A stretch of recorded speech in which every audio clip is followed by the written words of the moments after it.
Hello, everybody.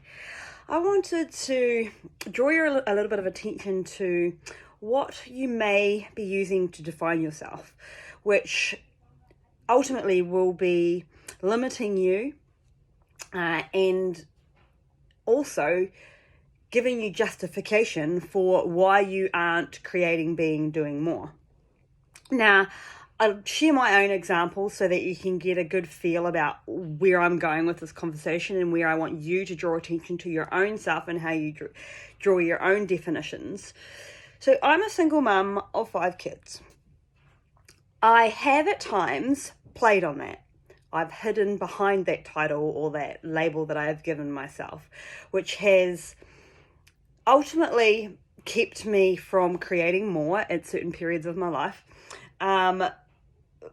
It has also created a ton of fatigue, overwhelm, stress. The more that I've allowed that identity, I guess, to consume me.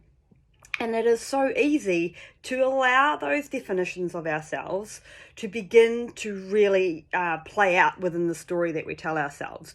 Because remember, everything that we think about and the energy that we vibrate within us is what we are going to create or not create around us.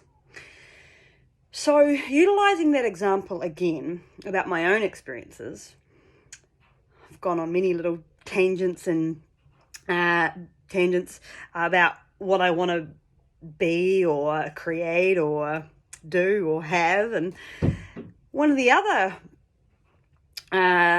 definitions I locked myself into for a very long time was I am a strong and independent woman. Now, from the outside perspective, and at the time when I locked myself into that, it might feel or appear a powerful definition to have. However, what it did for me, and just to share this from a completely honest and vulnerable perspective, what it did for me is it locked me into not asking for help because I was too strong and I was too independent. And I also noticed that within a couple of my children, where all we want to as parents is obviously like give our love. And when this is what drew my attention and then awareness to the definition that I was giving myself, was when I saw it in my kids strongly.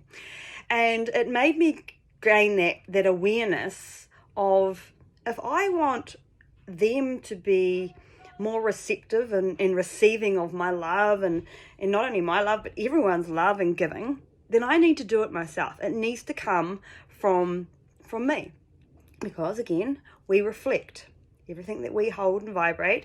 We reflect in our lives. So if you have children or if you are around people on a constant and continuous basis, it is your responsibility to contribute to the greater good of the environment in the best way possible by identifying these blind spots, weak spots, whatever you might want to call them, so that you can improve everybody's lives in an energetic state, so that they can thrive off that, grow off that, be inspired off that.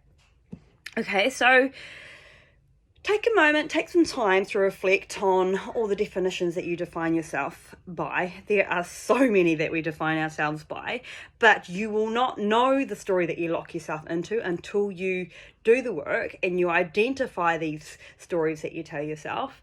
Very easy way to do this and identify it is just really notice the words and the conversation that you have with people. When people say, "Hey, how are you? What do you mean? What have you been doing?"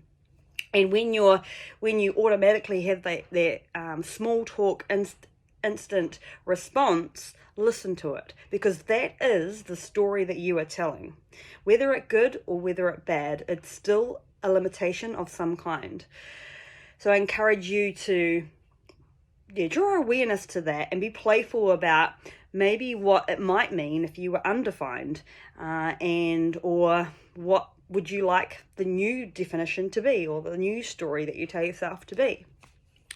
So if this conversation intrigues you, draws curiosity about how you may be limiting yourself and those around you, reach out and connect. Let's chat. Let's see where the conversation takes us.